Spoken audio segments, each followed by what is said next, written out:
2026년 지금도 북한 지도에서 지워진 이름이 있다. 함경북도 청진.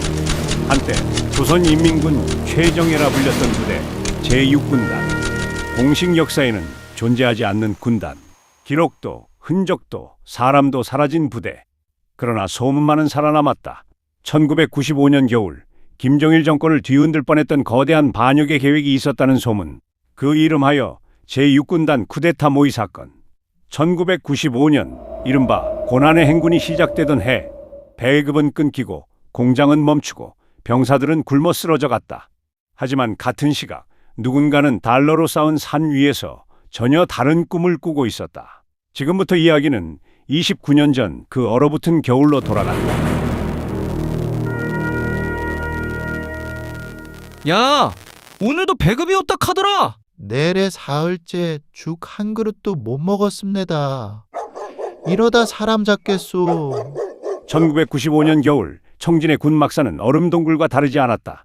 식량은 바닥났고 군복은 해졌으며 총보다 무거운 것은 병사들의 절망이었다. 굶주림은 총알보다 무서운 적이었던 것이다. 그러나 같은 군단 안 전혀 다른 세상이 존재했다. 제6군단 정치위원실. 이것만은 다른 나라였다. 난로는 이글거렸고 테이블 위에는 중국제 술병과 통조림이 넘쳐났다. 그 방의 주인, 군단 정치위원 리명철 중장. 동무들 한 잔씩 하라우. 이 추운 세상에도 먹을 건 먹어야지 않겠소? 참모장 강대식. 예, 정치위원 동지. 밖에서는 병사들이 아우성입니다만. 병사들 배고픈 거야 어제 오늘이리가 세상이 원래 그런 거요. 자, 오늘은 특별히 동무들 보라고 가져온 게 있어. 상자 안에는 달러 뭉치가 산처럼 쌓여 있었다. 외화벌이 사업으로 모은 돈, 석탄 밀매, 해산물 밀수, 중국과의 불법 거래, 굶주린 병사들의 그림자 위에서 그의 금고는 점점 불어나고 있었다. 보위부 연락장교 박철수. 정치위원 동지, 이 정도면 한 개 사단을 먹여 살리고도 남겠습니다. 바로 그거요. 평양의 그 인간들 우리더러는 죽으라 하고 지들만 배불리 처먹고 있지 않소? 참모장 강대식. 맞습니다. 배급도 끊기고 탄약도 없고. 이게 무슨 군대요? 이제는 바꿔야 할 때요. 그 순간부터였을 것이다. 이명철의 머릿속에서 위험한 생각이 싹트기 시작한 것은 단순한 불만이 아니라 정권을 향한 노골적인 야망. 썩은 평양을 갈아엎어야 하지 않겠소? 보위부 연락장교 박철수. 동지, 그 말은 설마가 아니요.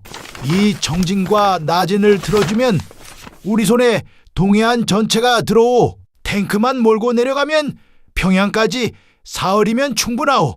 그날 밤 한 군단의 정치위원은 단순한 군인이 아니라 반역의 설계자가 되었다. 굶어 죽어가는 병사들의 신음소리 위에서 쿠데타라는 괴물이 천천히 몸을 일으키고 있었던 것이다. 동무들, 이제부터 우린 새 역사를 쓰는 거요.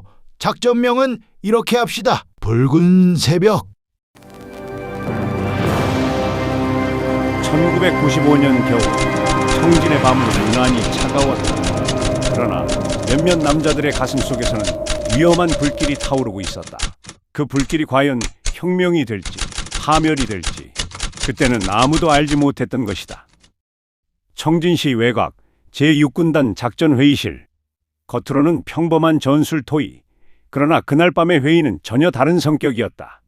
역사를 뒤흔들 위험한 모의가 이 음습한 지하실에서 시작되고 있었던 것이다.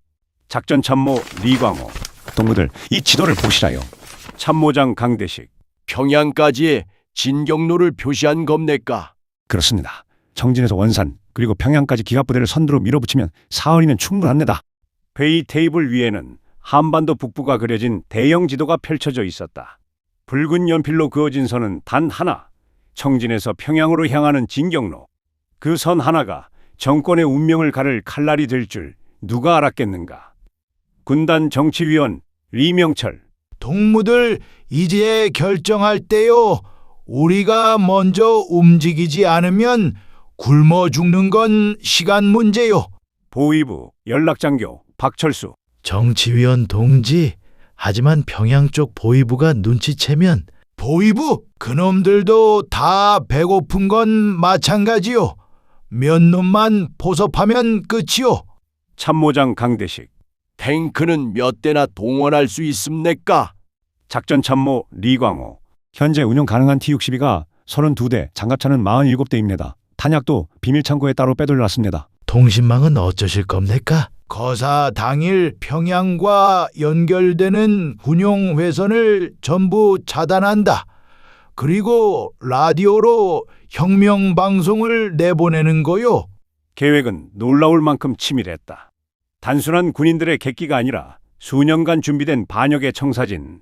작전명은 이미 정해져 있었다. 붉은 새벽. 거사 시각은 1995년 11월 17일 새벽 3시. 우리가 평양에 도착하면 인민들은 우리를 해방군으로 맞이할 거요. 김정일은 어찌합니까? 제거한다. 그 한마디로 모든 것이 명확해졌다. 이것은 단순한 항명이 아니었다. 체제 전복, 그리고 최고 권력자를 향한 직접적인 도전. 목숨을 건 도박이었던 것이다. 정치위원 동지, 병사들이 과연 따르겠습니까? 배고픈 군대는 언제든 칼을 돌릴 준비가 돼 있어. 우리가 놈들보다 먼저 움직이면 이기는 거요. 역사는 승자의 편 아니겠소? 그날 밤 회의는 새벽이 다 되어서야 끝났다. 모두가 흥분했고 모두가 두려웠다. 하지만 누구도 멈추자고 말하지 못했다. 이미 너무 멀리 와버렸기 때문이었다. 그러나 그들이 미처 알지 못한 사실이 하나 있었다. 이 은밀한 지하실 밖에서 또 다른 귀가 그들의 대화를 듣고 있었다는 것. 혁명은 언제나 내부에서부터 무너지는 법. 제6군단의 완벽해 보이던 계획에도 보이지 않는 균열이 생기기 시작하고 있었던 것이다. 평양 보위부에 보고할 내용이 있습니다. 그 한마디가 모든 운명을 뒤집어 놓을 줄 그때는 아무도 알지 못했다. 완벽해 보이던 음모에도 균열은 아주 작은 틈에서 시작되는 법이다. 제6군단의 운명 역시 뜻밖의 인물 하나로부터 흔들리기 시작했다. 동무, 오늘도 국물이 이게 전부입니까? 있는 게 있어야지 뭐. 정치위원실로는 매일같이 고기가 들어간다 카더라. 정치위원실이라. 그녀의 이름은 가명순이. 군단 사령부 식당에서 일하던 평범한 여성, 청소와 잔심부름을 하며 살아가던 하급 노동자였다. 하지만 그녀에게는 또 다른 신분이 있었다. 평양 보위부가 심어놓은 비밀 정보원이었던 것이다. 군단 정치위원 리명철. 거사 날짜는 절대 외부로 세면 안 돼요. 참모장 강대식. 보위부 놈들이 눈치채기 전에 끝내야 합니다. 우연히, 아니 어쩌면 운명처럼 그녀는 들어서는 안 될 말을 듣고 말았다. 거사, 평양 진격, 김정일 제거. 단어 몇 개만으로도 사건의 무게를 알 수 있었다. 이게 무슨 소리네. 쿠데타라니. 처음에는 망설였다. 신고하면 영웅이 될 수도 있지만 실패하면 일가족이 사라지는 곳이 바로 북한. 그녀의 선택 하나가 수천 명의 목숨을 좌우하게 될 운명이었던 것이다.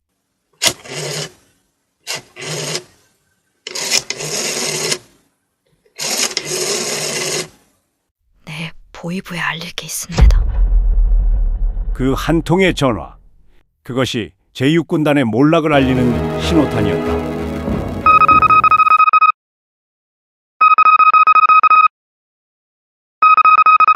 보위부, 간부, 원흥희. 청진에서 들어온 첩보라 했소? 육군단 내부에서 심상치 않은 움직임이 포착됐습니다. 내용이 뭐요?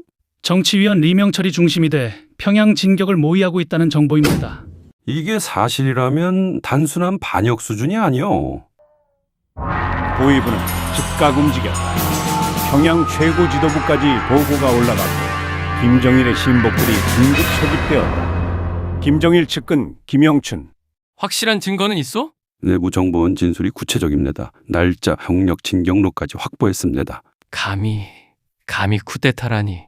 평양의 결론은 단 하나였다. 신속하고 은밀하게 그리고 잔혹하게 싹을 잘라버리는 것. 김정일의 명령이 떨어졌다. 즉각 진압하라. 하지만 제6군단 내부의 반역자들은 자신들이 이미 포위되었다는 사실을 까맣게 몰랐다. 오히려 거사를 앞두고 마지막 준비에 들떠 있었던 것이다.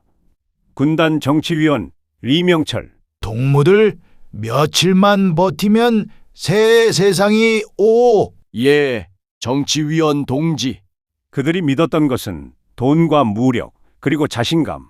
그러나 그 어떤 것도 보위부의 칼날보다 빠를 수는 없었다. 작전 준비 완료. 표적은 모두 확인됐습니다. 운명의 시계는 이미 거꾸로 돌아가고 있었다. 제6군단을 향한 잔혹한 덫이 천천히 조여오고 있었던 것이다. 그리고 마침내 결정적인 그날이 다가왔다. 1995년 11월 어느 날 새벽 청진 상공에 정체불명의 헬기가 내려앉았다. 겉으로는 중앙당 시찰단 방문. 그러나 그들의 진짜 목적은 단 하나였다. 제6군단의 숨통을 끊어놓는 전원 무장 확인. 목표는 군단 사령부 베이스. 알겠습니다. 평양에서 급파된 인물은 두 사람. 김정일의 충복, 보위부장 원흥이와 총정치국 핵심 간부 김영춘. 그들은 이미 모든 것을 알고 있었다. 같은 시각 아무것도 모른 채 회의를 준비하던 반역자들. 참모장 강대식. 정치위원 동지, 오늘은 평양에서 중요한 손님이 온다 들었습니다. 그래서 더 조심해야 하오. 놈들이 뭘 눈치챈 건 아니겠지? 걱정 마시라요. 우린 완벽합니다. 그들은 끝까지 믿고 있었다. 자신들이 역사의 승자가 될 것이라고. 정치위원 동지, 중앙에서 오신 분들이 도착했습니다. 총정치국 김영춘, 동무들 모두 자리에 앉으시오. 보위부장 원흥이. 오늘은 긴급 현안 보고가 있어. 그들의 얼굴에서 이상한 기운을 감지했을 때 이미 모든 것은 늦어 있었다. 움직이지 마라. 이게 무슨 짓입니까? 무슨 짓이라니? 반역자들을 체포하는 거요. 반역이라니 무슨 근거로? 근거는 이미 충분하오. 작전명 붉은 새벽 평양 진격 계획 김정일 동지 제거 음모. 그제야 그들은 깨달았다. 자신들의 모든 계획이 이미 낱낱이 노출되었다는 사실을. 누구요? 도대체 누가 밀고 한 겁니까? 하지만 대답은 돌아오지 않았다. 보위부는 늘 그래왔다. 이름 없는 밀고자, 그리고 이름 없는 죽음. 리명철 중장, 반역죄로 체포한다. 이건 뭐하며? 나는 당과 수령을 위해. 그 순간 청진을 뒤흔들겠다던 야망은 한낱 비명으로 추락했다. 자, 이제 말해보라. 누가 공모했고 누가 동조했어? 내래 혼자 한 일입니다. 거짓말 마시오. 취조는 밤낮 없이 이어졌다. 고문, 협박, 자백. 하나씩 이름이 불려나갔고 하나씩 사라져갔다. 그리고 며칠 뒤 제6군단은 공식적으로 해체되었다. 기록에서 삭제되고 번호도 사라졌다. 마치 처음부터 존재하지 않았던 것처럼. 그러나 진짜 비극은 이제부터였다. 북한에서 반역의 끝은 언제나 하나였다. 재판도 변론도 없는 철저한 처형. 제6군단의 운명 역시 이미 정해져 있었던 것이다. 한밤중 인적이 끊긴 훈련장. 보위부 요원들과 무장한 병력들이 차가운 공터를 둘러싸고 있었다. 그 한가운데 수갑에 묶인 남자들이 끌려 나왔다. 반역자들 앞으로 나서라. 참모장 강대식. 우린 나라를 구하려 했을 뿐입니다. 입 닫아라. 그들에게 허락된 마지막 말은 길지 않았다. 군단 정치위원 리명철. 역사는 언젠가 진실을 알게 될 거요. 사격 준비. 그리고 이어진 것은 짧고도 잔혹한 침묵. 그날 밤 제6군단의 핵심 인물들은 하나도 남김없이 사라졌다. 어떤 이는 총살로, 어떤 이는 화형으로. 시신조차 가족에게 돌아가지 못했다. 하지만 숙청은 거기서 끝나지 않았다. 관련자로 의심된 수백 명이 체포되고 가족들은 정치범 수용소로 끌려갔다. 어린아이들까지 아우지 탄광으로 흩어졌다는 증언도 남아있다. 그리고 얼마 뒤 평양에서는 짤막한 지시문이 내려왔다. 제6군단을 해체한다. 부대 번호는 역사에서 삭제되고 병력은 제구군단으로 강제 편입되었다.